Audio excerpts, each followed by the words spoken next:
Yes.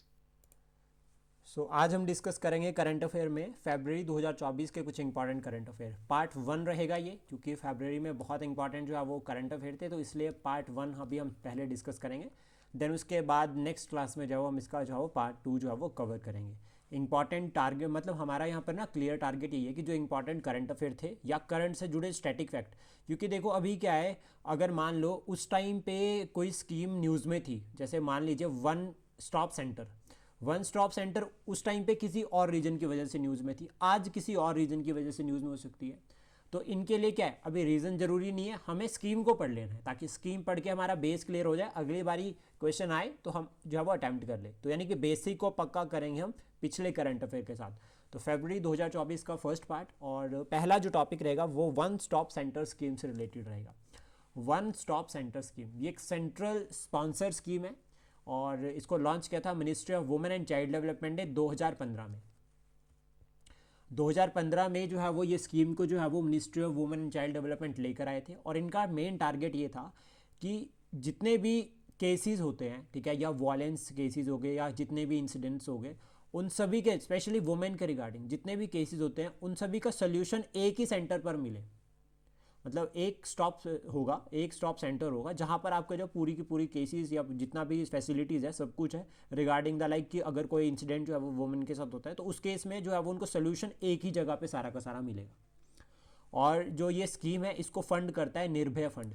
Nirbhaya fund के through जो है वो प्रॉपर इस स्कीम के लिए फंडिंग होती है। और जो निर्भय फंड है उसका जो मेन टारगेट है, ठीक है, स्पेशली निर्भय फंड जो है वो वुमेन्स के रिगार्डिंग बनाया गया था। और इसमें जो वुमेन सेफ्टी से रिलेटेड इशू है, वुमेन सिक्योरिटी से रिलेटेड जितने भी इश्यूज है, सेफ्टी सिक्योरिटी पूरी हमारे देश में, उनको इम्प्लीमेंट करने के लिए यह निर्भय फंड जो है वो काम आता है। तो मेंस में आप इसको कैसे इंक्लूड कर सकते हैं, आप इसको डाल सकते हैं सोशल वेलफेयर में। सोशल वेलफेयर का एग्जाम्पल आप ऐड कर सकते हैं वन स्टॉप सेंटर का। और बहुत इजी और बहुत कॉमन है, याद भी रह जाएगा, तो मल्टीपल टाइम इसको पढ़ लेना। और वन स्टॉप सेंटर स्कीम, और अभी अगर हम क्वेश्चंस प्रैक्टिस करते हैं तो मुझे ये स्कीम जो है वो अब आपके आंसर में भी चाहिए। ऐड करना है इसको, तो उससे आपको भी प्रॉफिट होगा, प्लस साथ में कंटेंट आप जितना मर्जी पढ़ लो, जब तक आप उसको डाटा मतलब ऐड करना नहीं सीखोगे ना, जब तक आप ऐड नहीं कर पाओगे तब तक बात नहीं बनेगी। तो वन स्टॉप सेंटर को आप एक तो गवर्नमेंट के वेलफेयर पॉलिसीज़ में भी ऐड कर सकते हैं विद रिस्पेक्ट टू वुमेन या वल्नरेबल सेक्शन। और साथ में आप बता सकते हैं कि वुमेन एम्पावरमेंट में भी आप इसको ऐड कर सकते हैं। और अगर आपके पास एसए आ रहा है तो एसए में भी आप इसको लिख सकते हैं, एक तरह से गवर्नमेंट का इनिशिएटिव। देन उसके बाद नेक्स्ट जो स्कीम है that is Lava scheme. Lava scheme जो है वो गवर्नमेंट ऑफ उड़ीसा की है, ठीक है। 100% स्टेट फंडेड स्कीम है ये। अब नॉर्मली अगर हम बात करें स्कीम के बारे में तो लघु लघु बाणा लघु बाना जातीय द्रव्य, लघु बाणा जातीय द्रव्य कराए। अब क्या है यहाँ पर, क्या मतलब हो गया इसका, सिंपल एमएसपी है ये। स्टेट फंडेड एमएसपी है, मतलब देखो एक तो सेंट्रल लेवल पर एमएसपी आता है क्रॉप्स के लिए, लेकिन उड़ीसा सरकार ने कहा कि हम अपने आप ही जो है वो अपनी स्टेट को एमएसपी प्रोवाइड करेंगे, यानी कि 100% जो है वो एमएसपी स्टेट गवर्नमेंट फंडेड रहेगा। और इसमें इन्होंने टारगेट किया है किसको, ट्राइबल पॉपुलेशन को। अब जब ट्राइबल पॉपुलेशन को टारगेट किया गया तो ट्राइबल पॉपुलेशन में देखो स्पेशल एक उनका एक टॉपिक लिंक करता है ट्राइबल पॉपुलेशन का, that is minor forest produce. तो माइनर फॉरेस्ट प्रोड्यूस को एमएसपी देने के लिए जो स्कीम उड़ीसा सरकार लेकर आई दैट इज लाभा स्कीम। और ये 100% जो है वो स्टेट फंडेड है। इसके बाद नेक्स्ट टॉपिक है दैट इज मिशन वात्सल्य। मिशन वात्सल्य जो ministry of women and child development का है ये। और इसमें टारगेट क्या है, इंस्टीट्यूशनल केयर प्रोवाइड करना नीडेड चिल्ड्रन, जो जिन बच्चों को ज़रूरत है, ज़रूरतमंद बच्चों को जो है वो मिशन वात्सल्य के अंडर जो है वो ministry of women and child development institutional care provide करती है। मतलब क्या करती है, उनको अपने पास लेकर आकर रखती है ऑर्फनेजेस में, और फिर जो है वो प्रॉपर एजुकेशन, ठीक है, प्रॉपर फैसिलिटीज़ प्रोवाइड करती है। तो ये तीनों की तीनों स्कीम्स वेलफेयर की है, सरकार से डायरेक्ट लिंक करती है, आपको मेंस में ना ऐड करने के लिए काम आएगी। प्री में तो डायरेक्ट आ सकता है कि वात्सल्य मिशन किससे लिंक करता है, तो याद रखना institutional care for needed children. फिर उसके बाद है ई नाम। ई नाम का सिंपल सेंस में अगर हम समझे ना तो भाई ये है ई मार्केट। अब ये ई मार्केट किसके लिए बनाई गई, फार्मर्स के लिए। फार्मर्स के लिए ई मार्केट बनाई ताकि वो अपनी कॉमोडिटीज़ को बेच सके, ऑनलाइन जो है वो अपनी कमोडिटीज़ को जो है वो फार्मर्स बेच सके। और ये स्कीम जो है वो 2016 में आई थी, अप्रैल 14 2016। अप्रैल 14 को किन की बर्थ एनिवर्सरी होती है, B R Ambedkar. B R Ambedkar. ठीक है। और ये जो फंड स्कीम जो जो ई नाम है, ये पूरा का पूरा जो है वो सेंट्रल फंडेड है, ठीक है। टारगेट इसका यही है कि फार्मर्स को जो है वो मार्केट अपॉर्चुनिटीज़ प्रोवाइड करना। अब मार्केट में भी कौन सी मार्केट की बात की जा रही है यहाँ पर, ई मार्केट, यानी कि एक तरह से ऑनलाइन जो है वो फार्मर्स अपनी कमोडिटीज़ को बेच सकते हैं। तो इससे क्या होगा, एक तो आपका जो है वो एग्रीकल्चर का एक्सपेंशन होगा, दूसरा फार्मर्स की इनकम बढ़ेगी। तो जहाँ पे भी हम बात करते हैं फार्मर्स की इनकम की, तो देन वहाँ पर आप ई नाम को भी बता सकते हैं। प्लस ये जो ई नाम है, ये कहीं ना कहीं एपीएमसी से भी लिंक करता है, एग्रीकल्चर प्रोड्यूस मार्केट कमोडिटीज़ या मार्केट कमेटीज़, एपीएमसी जो पूरा का पूरा मैनेजमेंट करती है, तो उससे भी जो है वो ई नाम जो है वो लिंक करता है। तो जनरली क्या है, ई नाम होगा क्या, अब देखो ई से आ रहा है इलेक्ट्रॉनिक, ठीक है। तो मतलब क्या हो सकता है कि ये पोर्टल होगा एक, ई मतलब इनाम मतलब इलेक्ट्रॉनिक, और ये क्या होगा, पोर्टल होगा। इस पोर्टल के थ्रू फार्मर्स क्या कर सकते हैं, अपनी जो कमोडिटीज़ है उनको जो है वो बेच सकते हैं ऑनलाइन। तो एम्पावरमेंट भी होगी इससे, फार्म एम्पावरमेंट के रिगार्डिंग भी आप इसको ऐड कर सकते हैं। देन उसके बाद नेक्स्ट है मेरा गांव मेरी धरोहर प्रोग्राम। ये बहुत इंपॉर्टेंट रहेगा और आप इसको ऐड कर सकते हैं as an example of governance. Governance के पॉइंट ऑफ व्यू से आप इसको लिख सकते हैं, ठीक है। मेरा गांव मेरी धरोहर, ये जो है वो पैन इंडिया प्रोग्राम था जिसको शुरू किया था minister of culture tourism and development है। Minister of culture tourism and development ने इसको शुरू किया था। कब इसको शुरू किया गया है, 27 जुलाई 2023, 27 जुलाई 2023 को इसको लॉन्च किया था। और ये गवर्नेंस का सबसे बेस्ट एग्जांपल है जिसमें सरकार क्या कह रही है, मेरा गांव मेरी धरोहर। अभी देखो सरकार गांव के द्वार, प्रशासन गांव के द्वार, ऐसे ऐसे इनिशिएटिव्स आप देख रहे हो। तो अभी आपको एक वहाँ पर ये भी मिल गया कि मेरा गांव मेरी धरोहर, ये भी आप ऐड कर सकते हैं। तो देखो इससे क्या हो रहा है, कल्चर बूस्ट हो रहा है, ठीक है, टूरिज्म इंकरेज हो रहा है। और प्लस साथ में आप बता सकते रीजनल डेवलपमेंट यहाँ से होगी। रीजनल डेवलपमेंट के साथ साथ फिर जब रीजनल डेवलपमेंट देखते हैं तो डेफिनेटली क्या है, एम्प्लॉयमेंट जनरेट होगी। तो एम्प्लॉयमेंट जहाँ पे भी जनरेट होते हैं वहाँ पे ग्रोथ और डेवलपमेंट दोनों देखी जाती है। अब अगर रूरल एरियाज़ में एम्प्लॉयमेंट हो रही है, ध्यान से समझना इस बात को, रूरल एरियाज़ में अगर एम्प्लॉयमेंट हो रही है तो माइग्रेशन होगी क्या फिर अर्बन एरियाज़ की तरफ? नहीं सर, कम होगी। तो अगर रूरल एरियाज़ में माइग्रेशन, अगर रूरल एरियाज़ में एम्प्लॉयमेंट हो रही है तो डेफिनेटली बात है, लोग क्यों अपना घर छोड़ के जाएंगे, उनको पता है कि भाई अपने ही गाँव में जॉब मिल जाएगी। बट शर्ताई कंडीशन यहाँ पर क्या चाहिए आपको, जो यहाँ पर जो एम्प्लॉयमेंट अपॉर्चुनिटीज़ मिल रही है वो बेस्ट होनी चाहिए, उसमें क्वालिटी होनी चाहिए। ऐसा नहीं हो कि हम ये बोले कि यार घर के पास है इसलिए कर रहे हैं पर पैसे तो सिर्फ 5,000 ही मिल रहे हैं। ये नहीं चाहिए, पैसे कम से कम 50,000 मिलने चाहिए। अगर घर के पास 50,000 मिल रहे हैं तो फिर बाहर जाने की ज़रूरत नहीं है, लेकिन अगर 5,000 घर के पास मिल रहे हैं तो फिर बंदा कहीं ना कहीं सोचता है कि बाहर जाना है। तो अभी देखो क्या है, वे फॉरवर्ड भी मिल गया, एम्प्लॉयमेंट, आप एम्प्लॉयमेंट अपॉर्चुनिटीज़ दो, लेकिन जो एम्प्लॉयमेंट अपॉर्चुनिटीज़ है उसमें क्वालिटी होनी चाहिए ताकि आपके पास पैसा भी अच्छा है। तो ये आप वे फॉरवर्ड भी बता सकते हैं। सरकार ने तो एम्प्लॉयमेंट दे दी, लेकिन आप वे फॉरवर्ड बता दो क्या होगा कि सर 5,000 से तो काम नहीं बनेगा, तो कम से कम 50,000 दो, तब ज़्यादा बात बनेगी। देन उसके बाद नेक्स्ट जो टॉपिक है that is international energy agency. Last time जो है वो क्वेश्चन आ रखा हाई कोर्ट में इस टॉपिक से, मेंबर्स पूछ रखे हैं कितने हैं। तो याद रखना मेंबर्स ही पढ़ लेते हैं, 31 मेंबर्स हैं। ये बनी है 1974 में।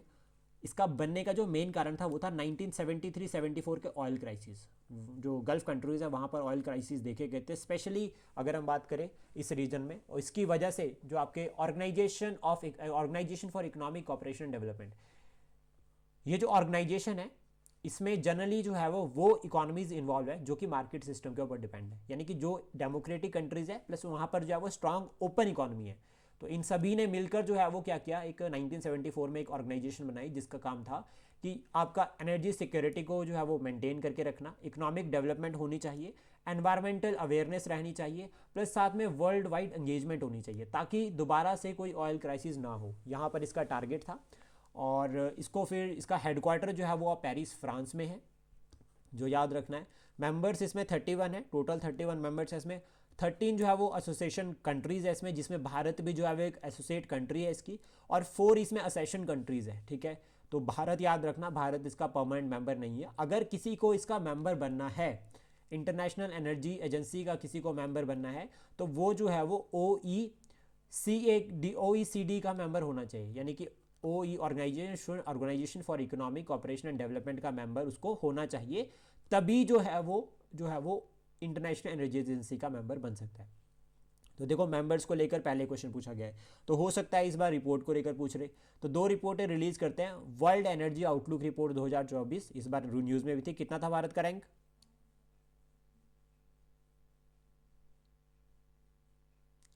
भारत का रैंक कितना है? और सेकंड है उसका वर्ल्ड एनर्जी इन्वेस्टमेंट रिपोर्ट। तो ये इंपॉर्टेंट रहेगा, इसका रैंक आपको पता होना चाहिए, ठीक है, और सर्च आउट करना है इसका रैंक काफ़ी इंपॉर्टेंट है। और कम से कम रैंक से आप जब पढ़ते हो ना तो आपको लास्ट ईयर का भी पता होना चाहिए 2023 में कितना था और अभी करंट में कितना है, 2023-24 दोनों का जो है वो यहाँ पर लर्न हमें करना है, और इसको भी हम रैंक से वो पढ़ेंगे तो पूरा अच्छे से कवर करेंगे। देन उसके बाद अफ्रीकन यूनियन की बात करें तो इंटरनेशनल ऑर्गेनाइजेशन है अफ्रीकन यूनियन एक।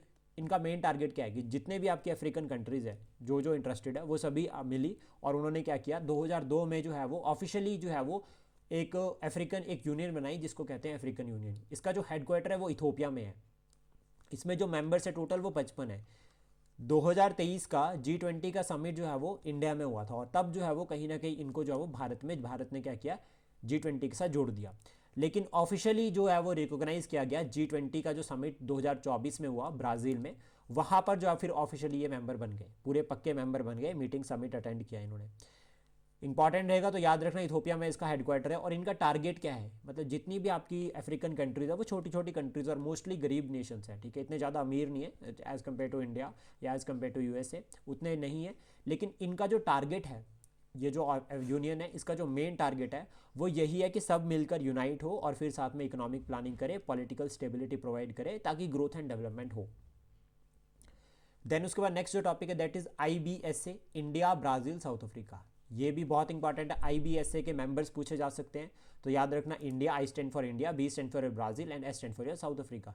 अभी ये कैसे हमारे लिए इंपॉर्टेंट है, देखो तीनों अलग अलग कॉन्टिनेंट में, इंडिया एशिया का पार्ट है, ब्राज़ील साउथ अमेरिका का पार्ट है और साउथ अफ्रीका अफ्रीका का पार्ट है, तीनों अलग अलग कॉन्टिनेंट में।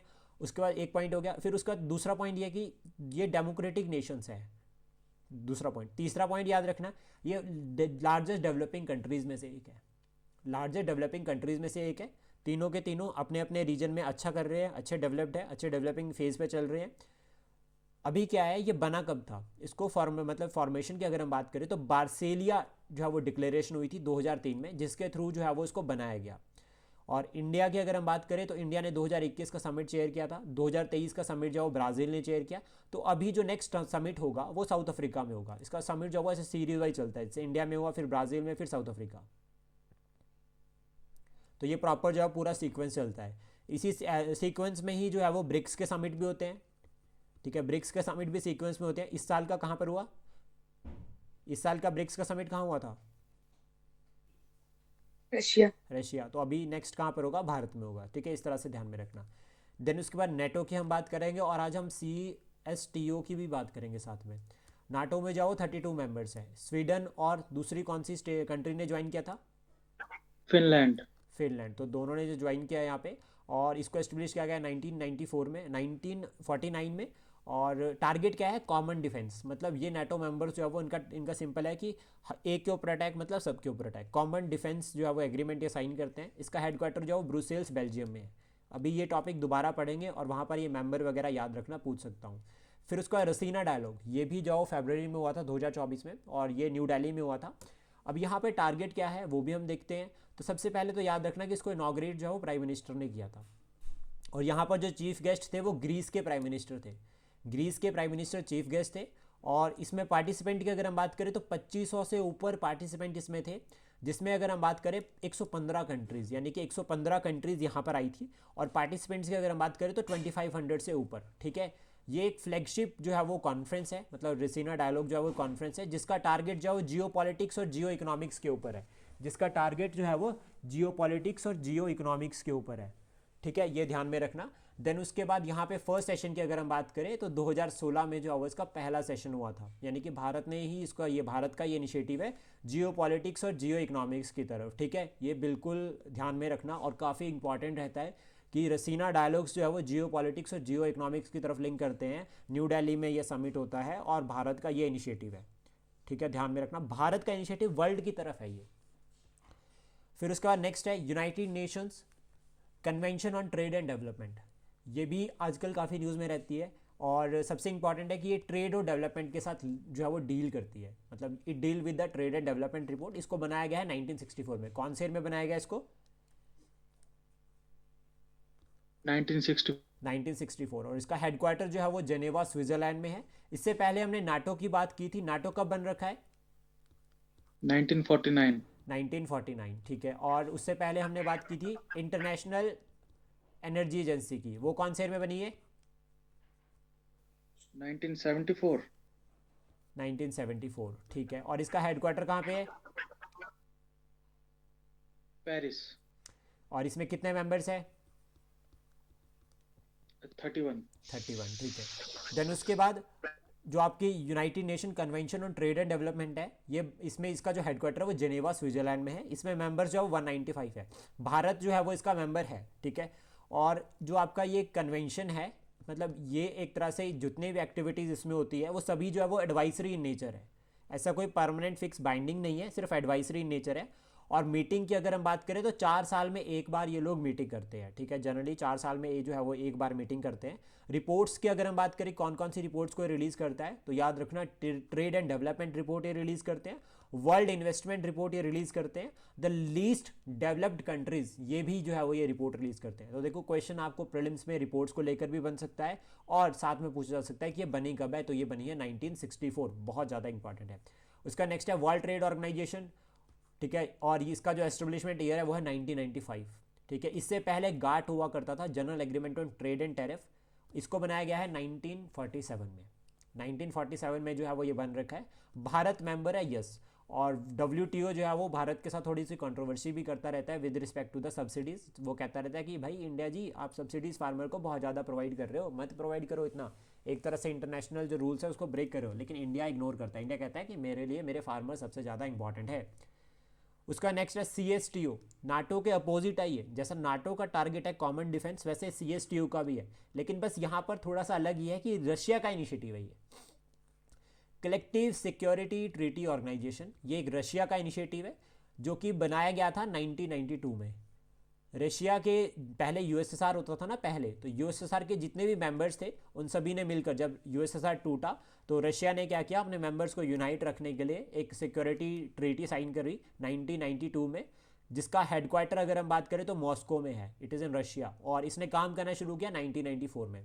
इसमें मेन टारगेट क्या था, एक तो नाटो को टारगेट करेंगे, मतलब नाटो को यहाँ पर टारगेट करने का जो है वो प्लान था इसके थ्रू रशिया का। और दूसरा ये कि जितने भी जो रशिया के पहले मेंबर थे जब USSR था, तो उन सभी को डिफेंस प्रोवाइड करना टारगेट है।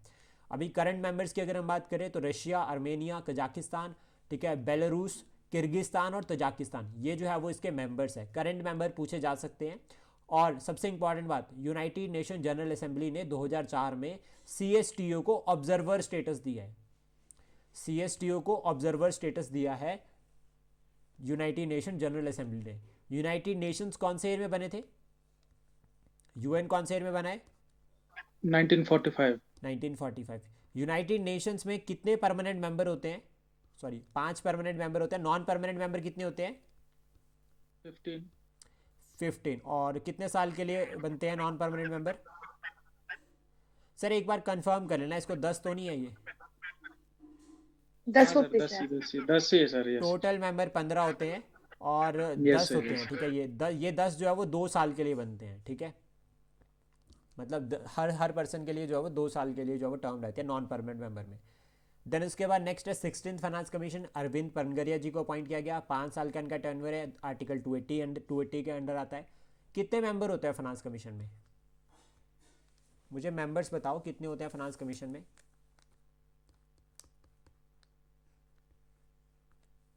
भाई इतना क्यों सोच रहे हो, बहुत इजी क्वेश्चन है। अंकिता मैम कितने मेंबर होते हैं फाइनेंस कमीशन में? 5। 5 मेंबर्स, 5 साल के लिए बनता है, 5 ही मेंबर होते हैं। अपॉइंटमेंट करते हैं प्रेसिडेंट ऑफ इंडिया। अगर इन्हें रिजाइन करना होता है तो किसको करते हैं?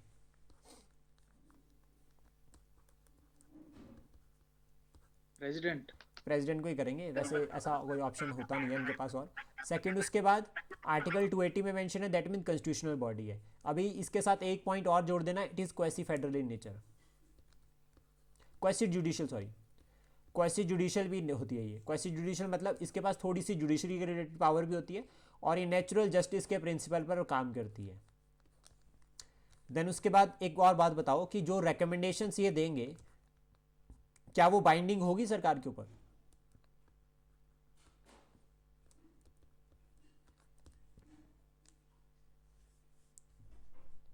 रिकमेंडेशंस जो ये देंगे क्या वो सरकार के ऊपर बाइंडिंग होगी या नहीं होगी? यस और no?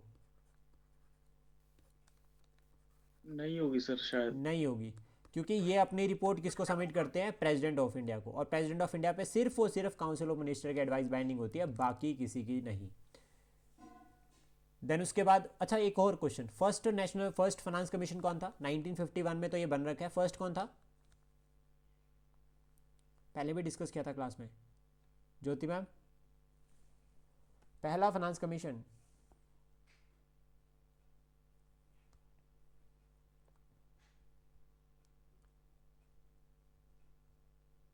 First finance commission of India, Ankita ma'am.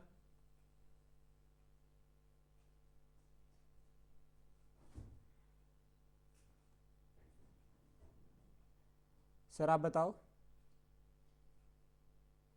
Sir अभी रिकॉल नहीं हो रहा सर। ऐसे कैसे रिकॉल नहीं हो रहा सर, इतनी बार बोला है। First finance commission of India. Option दे दो सर। ऑप्शंस नहीं देने मैम। चलो, सुकुमार सेन और केसी नियोजी। केसी नियोजी। यस सर, केसी नहीं होगी। सुकुमार सेन कौन थे फिर,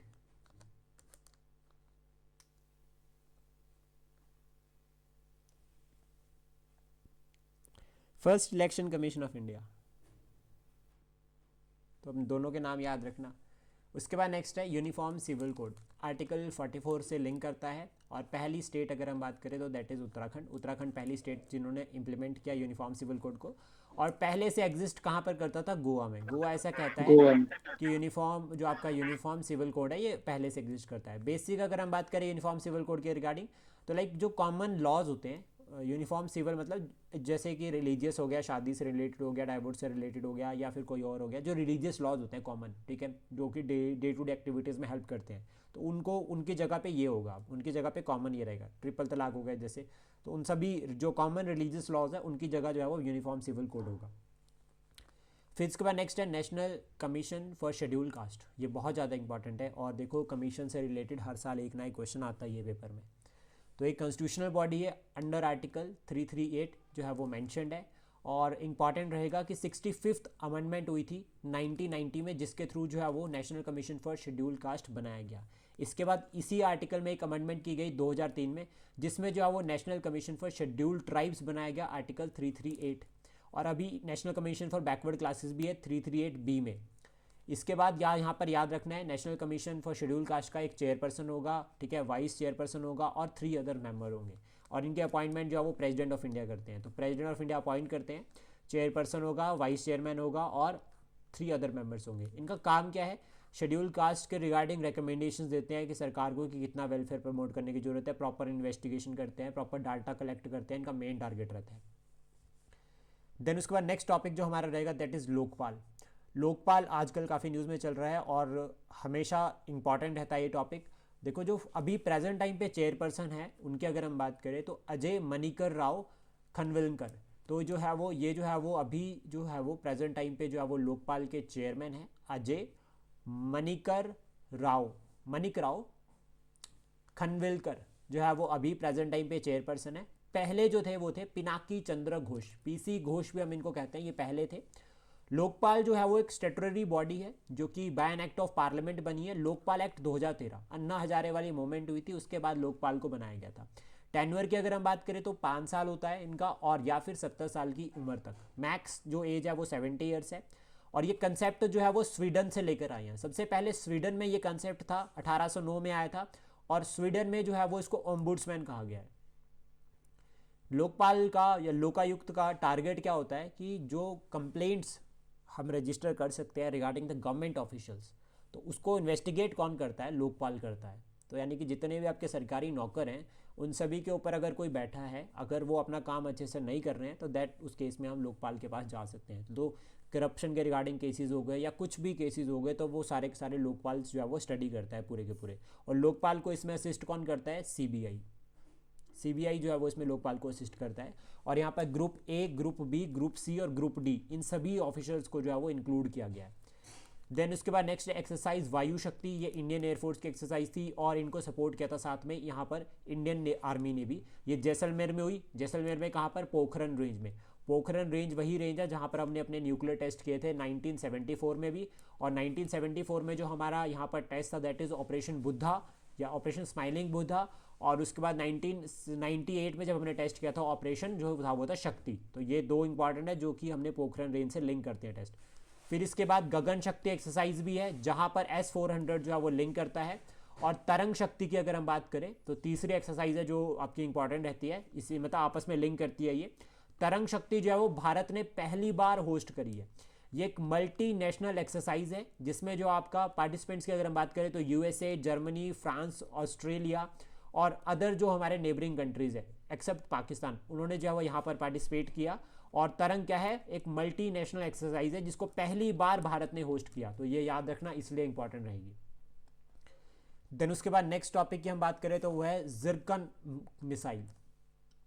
ये मिसाइल जो है वो anti ship hypersonic cruise missile है, और इसको जो है वो मतलब ये मिसाइल किसकी है, रशिया की। अभी देखो क्या है, रशिया की जो मिसाइल्स है ना वो सारी की सारी एक लिस्ट बना लेंगे, याद कर लेंगे। क्यों? क्योंकि देखो रशिया ने जब रशिया यूक्रेन वॉर लगी है तो इसमें बहुत सारी मिसाइल्स, बहुत सारे न्यूक्लियर वेपन्स को जो है उसने ट्राई किया। न्यूक्लियर वेपन तो अभी ट्राई नहीं किया, लेकिन कहीं ना कहीं वो मिसाइल्स ट्राई करी जो कि न्यूक्लियर कैपेबल है, कि वो न्यूक्लियर वेपन्स को भी लॉन्च कर सकती है। तो इसलिए सारी मिसाइल्स में एक जर्कन मिसाइल भी जो है वो काफ़ी इंपॉर्टेंट रहेगी। फिर उसके बाद है इंडस एक्स।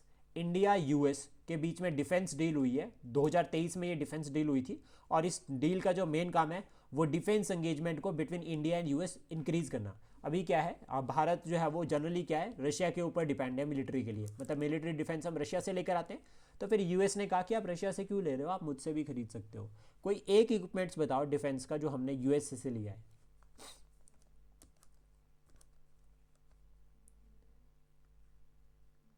US से हम अपाचे हेलीकॉप्टर लेकर आए हैं, तो एक वो याद रख सकते हैं। देन उसके बाद नेक्स्ट देखो, नाटो मैंने कहा था फिर से पढ़ने को मिलेगा, स्टीड फास्ट डिफेंडर 2024 एक्सरसाइज। ये एक्सरसाइज जो है वो लार्जेस्ट मिलिट्री एक्सरसाइज है नाटो मेंबर्स की, और ये कहाँ पर होती है, यूरोप में होती है हर साल, ठीक है, या मैक्सिमम जो है वो यूरोप में ही ये एक्सरसाइज होती है। और ये जो है वो कोल्ड वॉर टाइम से जो है वो एक्सरसाइज हो रही है। इतनी बड़ी मिलिट्री एक्सरसाइज है ये, एक तरह से इतनी बड़ी एक्सरसाइज है डिफेंस पॉइंट ऑफ व्यू से, कि इसमें ना 90,000 के करीब जो है वो ऑफिसर्स या सोल्जर्स या ऑफिशियल्स यहाँ पर है। यानी कि 90,000 फोर्सेस जो है वो 32 मेंबर से जो है वो यहाँ पर पार्टिसिपेट की इस एक्सरसाइज में। 2024 में जो है वो ये एक्सरसाइज जो है वो आपका जो है वो ध्यान में रखना, नाटो कंडक्ट करवाता है। ये काफ़ी इंपॉर्टेंट है, आपको पूछा जा सकता है कि स्टीड फास्ट डिफेंडर जो है वो किससे लिंक करता है।